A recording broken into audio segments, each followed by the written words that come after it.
Welcome to episode 5 of the Business of Real Estate podcast with Lynn, Hoffmann, and Eric Johnson. In this episode, who do you know? We are talking all things database. All those people that you should be working and talking to. What is a database? Who's in there? How should you be working that database? We're going to be talking all of that in this segment.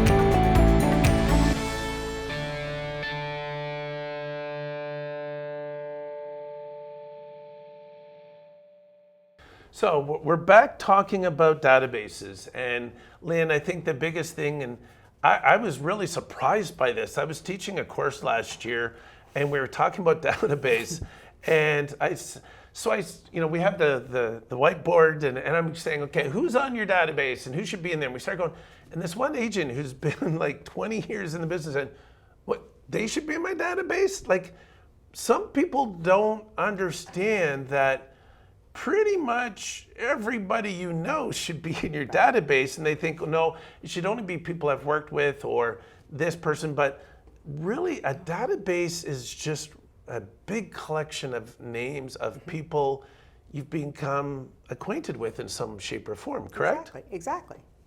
So when you're teaching that, what are some of the things you would teach, say, to a new agent about making up that database? Yeah, and again, they're usually very confused about who's in their database and where that comes from. So to me, a database is like a target dartboard, and there's an inner core on that dartboard. And those I typically call the A-plus clients. And I'll say to them, who do you know that likes you, loves you, or understands that you would do a great job for them? Who do you know who would refer you very easily without even having to be asked?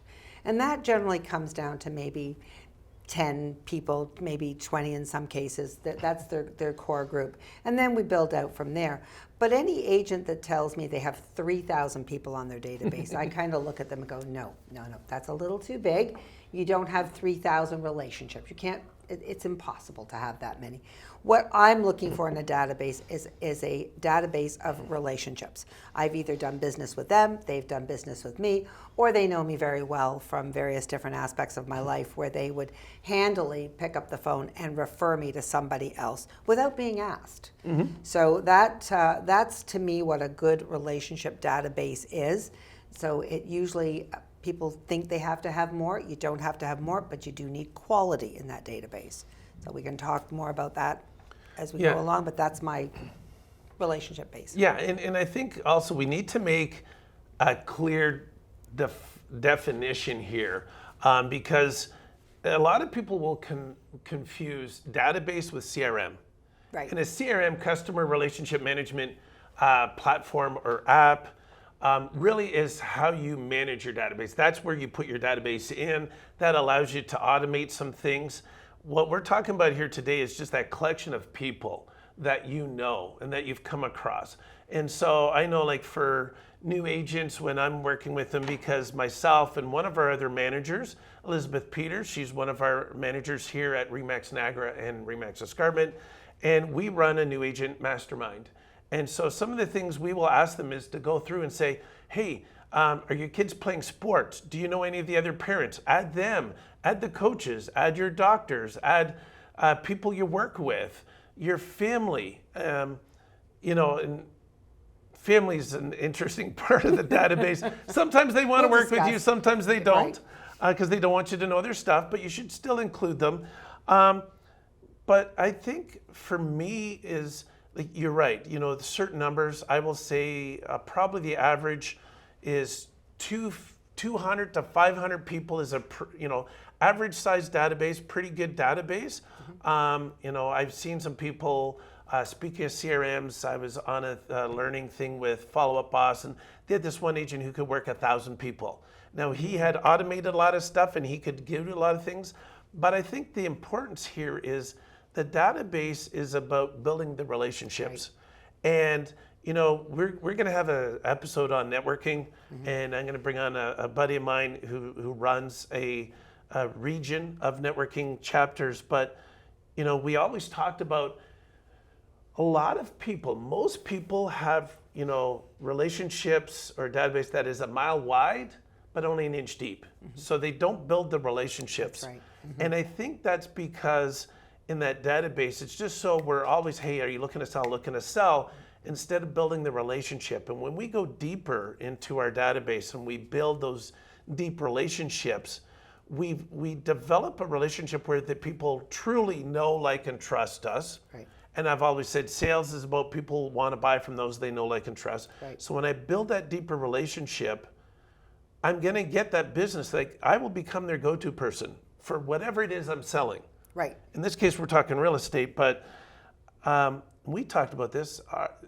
The job is about having conversations. Absolutely. It's And context. we got to work that database, right? Yeah. So a lot of the things I'll tell people to do when they first start is to go home and assimilate a database of people that they know or people that they've worked with. But bear in mind, this does not have to be a past client. It doesn't have to be somebody that you've sold real estate to. Some of your best people in your database, you may never sell or help them purchase a piece of real estate. They may never want to buy or sell, but they know you and they think you do a good job. So that's one of them. What I want people to do with their database is to start becoming the trusted advisor to those people in the database. So if they need a roofer, if they need a plumber, if they need any kind of a go-to, have a question on any kind of thing that's related in our sphere of things, that they pick up the phone and they will call us or the agent to get help with that item. So you're constantly giving and constantly doing things for people. Again, building that relationship to the mile deep, so you know who these people are and what they need the most and what would be helpful to them.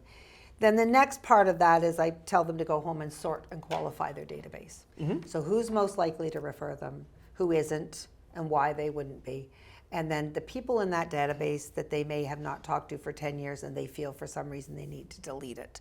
So get the junk and get the people that you don't have a relationship, or they may have, their sister or brother or mother or father may have recently been licensed. You're probably not going to do any business with them, and they're probably, well, they might refer you, but it'd be less likely. Yeah. So you go through and you sort and qualify that database into the categories of who's most likely. So to your point, and the name of this is who do you know?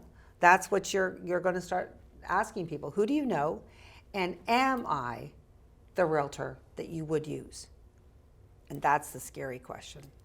Yeah, and it's asking that question, Yeah, right? it's asking the question, asking directly. Am I the agent that you would work with? And you're going to get an answer. And either way you get the answer, you're right, because you're not going to spend as much time or effort maybe on that person as you might have. But again, this is all part of the process, sorting and qualifying the database to decide if they're going into your events, if they're going on your marketing campaigns, if they're going on all of your other platforms. You need to know where these people are going in your world and how you're going to stay in touch with them. For sure. And the other part of that is not just having the database, but we do need to, and we're not going to get into the full discussion on CRMs here, but you need to have that in a consolidated areas.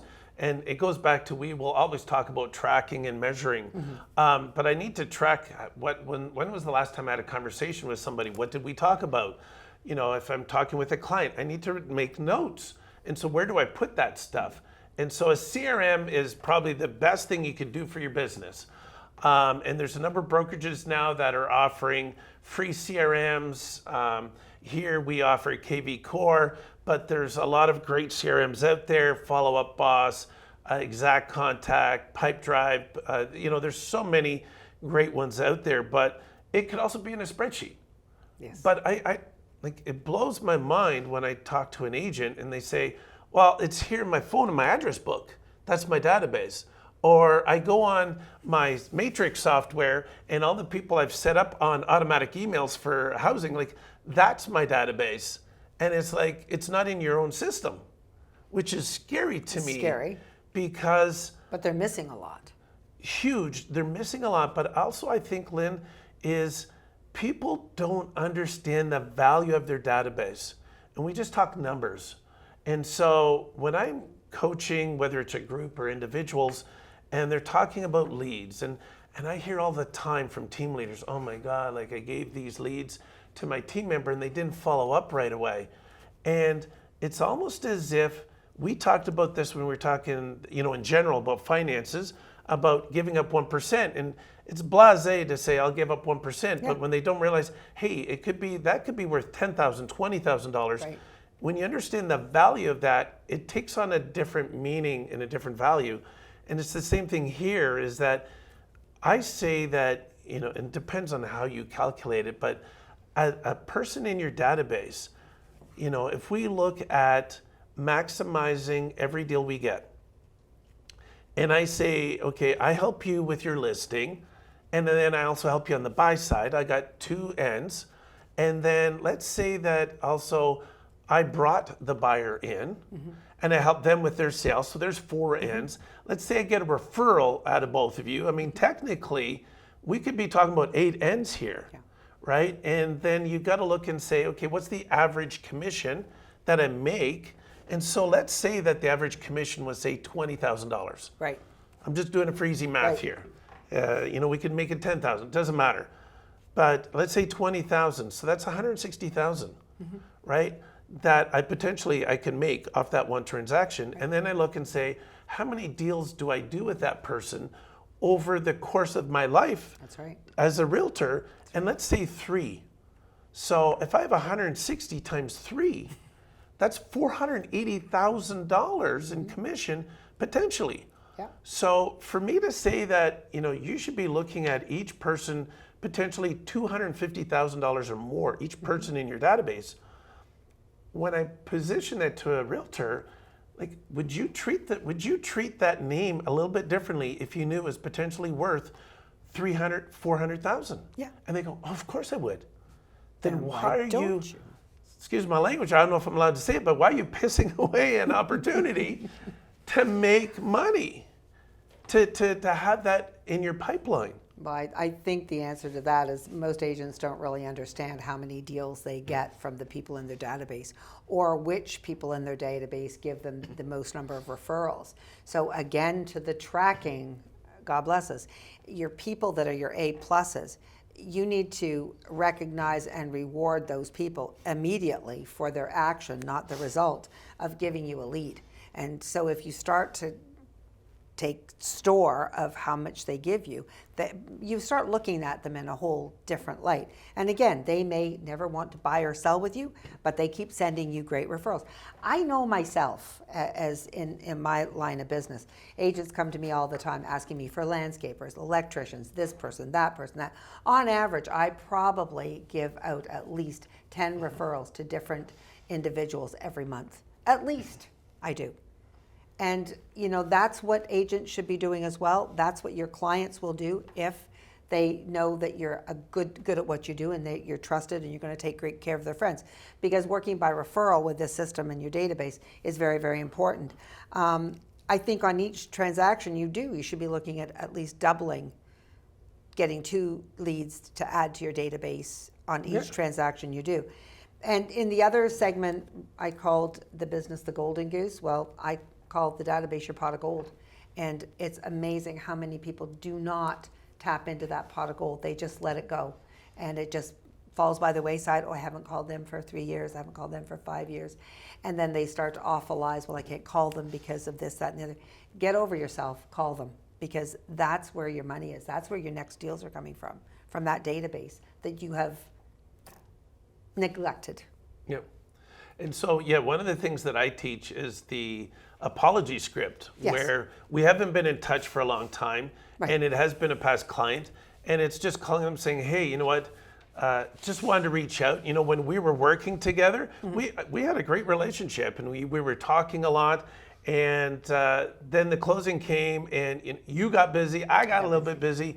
You know what, and I didn't keep in touch. And to be honest, there was a couple of times where I thought I should reach out to you, but I was actually too embarrassed to. And finally, I just said, screw my ego. So I just wanted to call today and apologize for not keeping in touch. And then you shut up and you listen.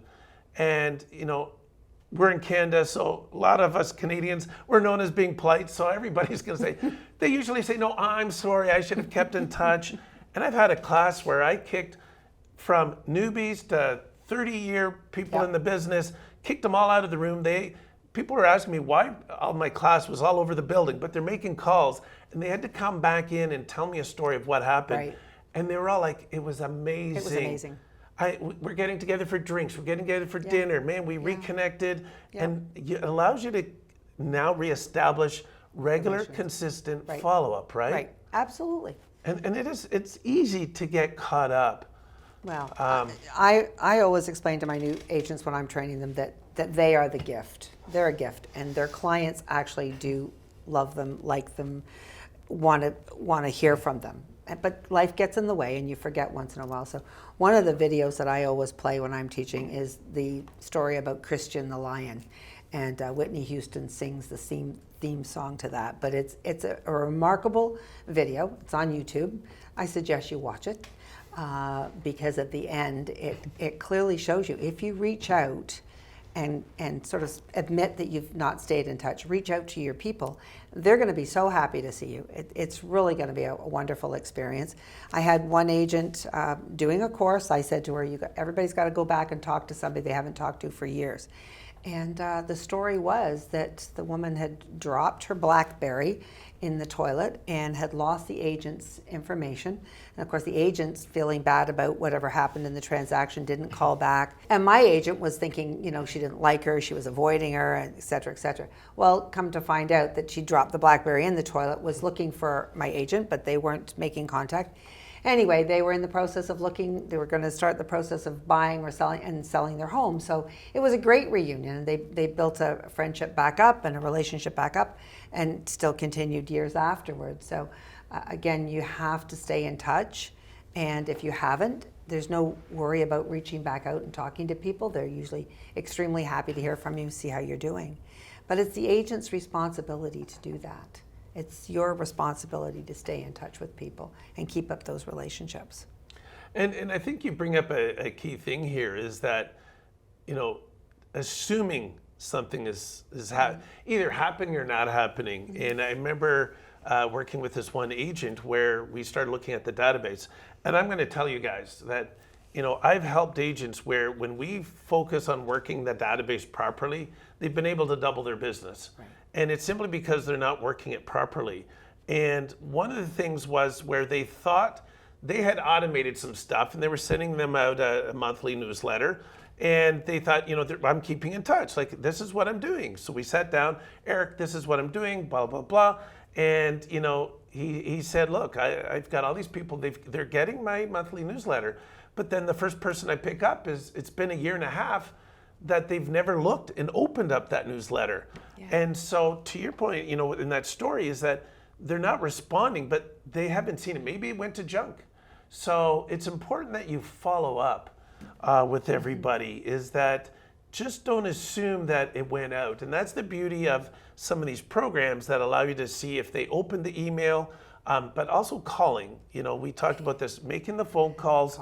It's important that you develop those relationships.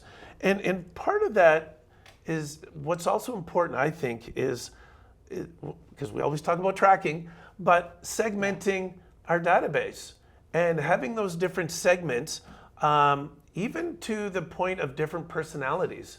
Because we got to understand, there's some great books out there. There's a great TEDx talk on, it's about 15 minutes. I'll see if I can't put it in the description of this episode. I highly recommend. It talks about red, yellow, greens, and blues, and it's a really good way to identify people. There's a couple of other books out there we've used talking about different personalities, because some people are all about the numbers. Some people are all about, just get to the point. Tell me what you want. Tell me what I need to do. And then there's others that are, they're more into pictures and stuff. Mm-hmm. So when we look at our database, they all want something different. And it may be, you may have people segmented by, these folks just want condos. These people are all about investments, and this is the type of investments they like. These people want rural properties. These people love apartments, whatever. So segmenting your database and understanding that when I have key information, this is who I send it to. Right. And, when you have that database truly segmented, mm-hmm. right, and you've got that all laid out, and I can get them the information they need. Because I always talk about I've been a student of story brand marketing for about 3-4 years now, and we always talk about the needs and wants. We got to address their needs and wants in order to get them to pay attention to us. But if I send them something that they need or want or help solve a problem, they'll look at it. And now we can have a conversation. But, at the same time, it's also easy is that, I don't do that. And I get up these agents that say, hey, Eric, I'm looking at purchasing this lead. So people want to build up their database by buying this lead generation system from some company. And look, there's some good ones and there's some not so good ones. The one thing a little caveat, since we're talking about it, do not call list, people. You need to have a do not call list to make sure that, because not all these companies screen for that. So you want to make sure that when you're reaching out, you're not calling somebody who's on a do not call list. But they want to throw, to me, I equate it, Lynn, to me winning the lottery. Instead of sharing that with my family, I'm going to go out in the corner and throw it out to strangers who will like me for the moment. Yeah. But they truly don't know me, don't know you. trust me.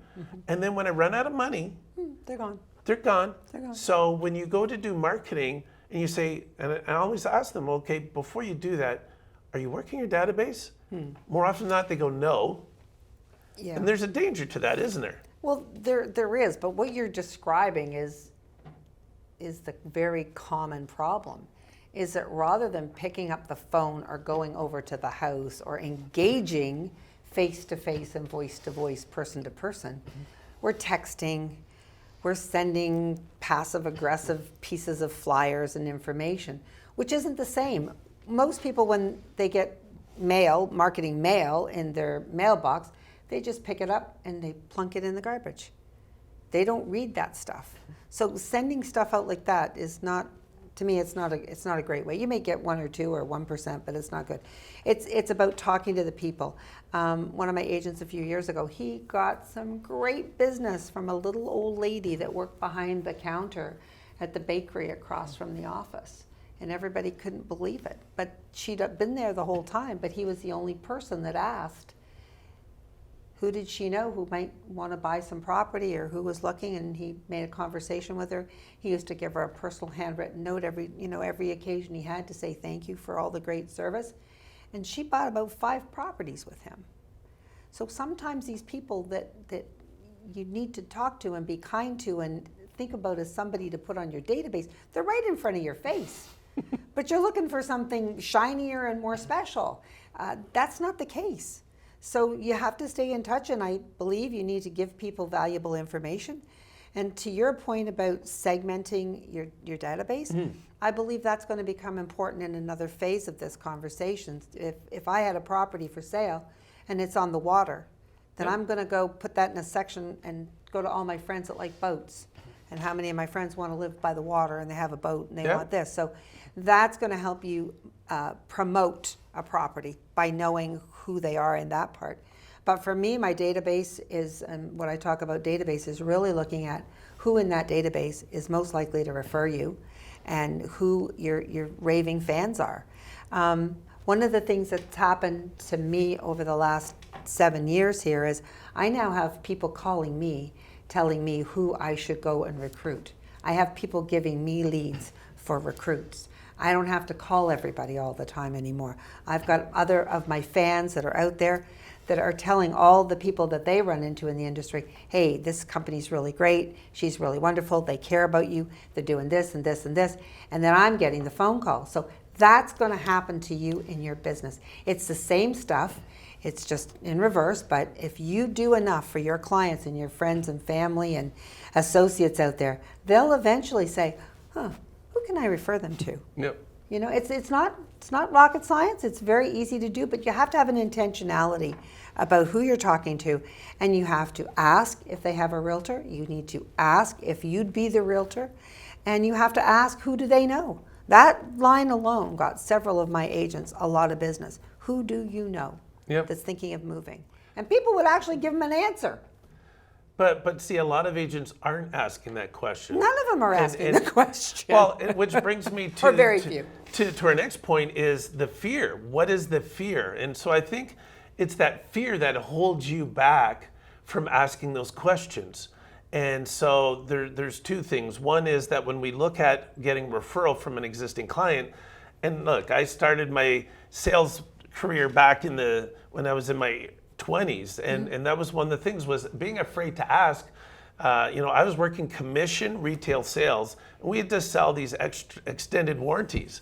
And guys were afraid to ask. The salespeople were afraid to ask for it because they were afraid they were going to lose the sale. And I think that's what happens, is people are afraid that someone's going to walk away from a deal just because I asked if you know of somebody. But it's also the right time. It's the right time. So when you get that firm deal, people are happy. They're extremely happy. I call that the honeymoon phase. Yes. So that's when they're time. most in love with you. Exactly. That's the time to ask, is right at that. We just signed that firm deal. Hey, did you love the service I gave? Do you know anybody who would like the same level of service? It's, again. But it's that fear of asking, and that gets a lot of salespeople. And trust me, it's not just real estate, it's everywhere, but it's that fear of asking that question. And I think the other thing, I just want to bring this up real quick, and have your response, is that when people go, the number of people I talk to who are either afraid to make a phone call or afraid to door knock, and I'm not saying you have to do both, but both work, and some people are great at one or both of them. But what I find is when they say they're not, somebody tells me they don't like door knocking, they're not good at it. But if I asked them, if you had an open house, do you go and knock the door? Yes, of course I do. Why? Well, because they're not afraid, because they have a purpose and a reason. Yeah. And it's not about them. And I think that if you go into a phone call, if you go out door knocking, and it's all about you, you're going to get a lot of negative reactions, because you got to make it about them. What's in it for them? What are you offering? Take a gift. Information, a gift, whatever it is. That's why, like, you do a lot of Buffini coaching, and so he talks a lot about those pop buys. You're taking them a little gift, but it's making it about them, right? Yes. It's not about you. It's not about the agent. Yeah. It's about what you can do for them. So if you're nervous, see, when they go to door knock to announce their open house is happening, which you should be doing, they're going with a purpose. We're inviting you to this open house and would love to see you come. You're a neighbor, and neighbors are important, and we want to see you at the open house. So if you're doing a street or a neighborhood, you could be walking around with information about the street, the neighborhood, what's the planning, what the city's going to plan for that neighborhood. Maybe there's some trees or things like that you want to plant, and you take something over, you take a small plant, just a little peace offering. You might take valuable information about the street and what the value of the street is and how that's gone up. Who's not going to want to be happy about that? You're not knocking on the door to say, can I sell your house? You're knocking on the door to introduce yourself as somebody who services that area, and how you can be of help, and is there anything that you can do to help with any of the community initiatives. There's a difference between how you position it. But one of the things, just to go backwards a second, that you were saying, most clients and consumers do not know how this gig works. They actually believe you get paid for putting people in your car and driving them around. They actually think the brokerage is paying you to do some of this. Because honest to God, it doesn't make sense that anybody should be doing this and not getting compensated. So they think you are. So if you can explain to them how this works, and that by doing the good job that you just did for them, and by providing that great level of service, while they're still in love with you and remember you, you say to them, if there's anybody I could help, who do you know that might be interested right now? And they'll probably, more than likely, give you a name and permission to follow up. But if they don't understand that this is how you feed your family, this is how you plan your retirement, this is everything for you, then they might be less likely to do it. Not everybody works in commission sales. No. When they know you work in commission sales, it makes a difference to what they think. So educate them. Yep. Show them how the process works, and ask. Provide good service, show them how it works, but ask. Ask for something. Ask for a referral. Ask for who do they know, whatever. But ask the question, and then stay in touch forever. Don't drop them. For sure. And that comes from regular, consistent communication. That's the one thing I would say. 100%. Regular, consistent communication with your database is going to allow you to build that relationship a mile deep, is to build that referral system. Right. And, referrals, when we look at all the different streams I call it streams of prospecting, of how to generate those leads, those contacts. And referrals is by far, we used to have a thing. I was part of BNI, Worldwide Organization for Networking, and one of the stats they shared was 97% of businesses want to do business by referral, but only 3 to 5% have a plan.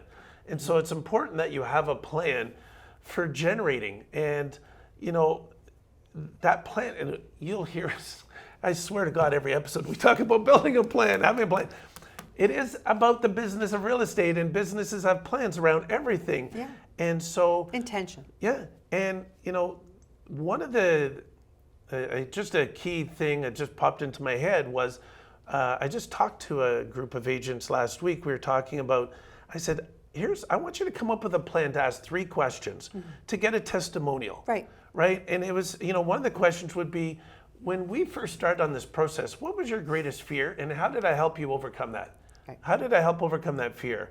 Or what was one of the needs or wants you wanted from me as a realtor, and how did I deliver on that? So when they talk about that, that serves needs and wants of others, and other people will see it and say, hey, I'm wanting that, or I have that fear, and you help them overcome it, you can help me.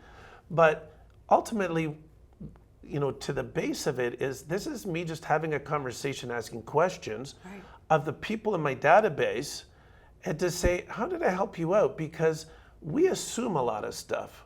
And so if I'm not asking questions, if I'm, it's as simple as calling up and saying, hey, I just want to make sure I'm not dropping the ball. Right? They'll let you know. And so we assume things are good, but maybe they aren't, or we assume things are bad, and they're really fantastic. So, but to me, it is all about building that plan of, here's how I'm going to ask for a referral. Here's what I'm going to do when I go door knocking. Here's what I'm going to say when I'm calling on the phone. And the simple fact is, work with the people you already know that know, like, and trust you, rather than, I'm not saying don't go after strangers and do all this marketing. You have to get some. But start with your database first. Yeah. And there's so many of you that are not truly working your database properly, and you wonder why you're struggling, and so now you're going to go throw money at complete strangers when we already talked about $250,000 or more each person is worth. And so when you get a lead, just don't, and I think the other thing is the sales funnel, is that a funnel is shaped a certain way because I got to keep people in the top. I can only have so many come out at the bottom, but I've got to nurture them. Yeah. So I get a lead, and they're not, agents will look at it and say, they're not buying for a couple of years, so, forget them. But the thing is, you need to eat 2 years from now. You need to pay bills 2 years from now. So it's okay to keep them engaged, nurture them so they fall more in love with you, so that when they are ready, they call you. That's right. That's the dartboard. That's the dartboard of this, the outline was, the fear is unfounded, definitely unfounded. Fear is false evidence appears real. Yeah. And they get scared of that, and I think that that's a big mistake. The other big mistake is not engaging with that database, because those are the people that you said, as you said, they want to work with you. So nurture them and keep working with them. I think you have to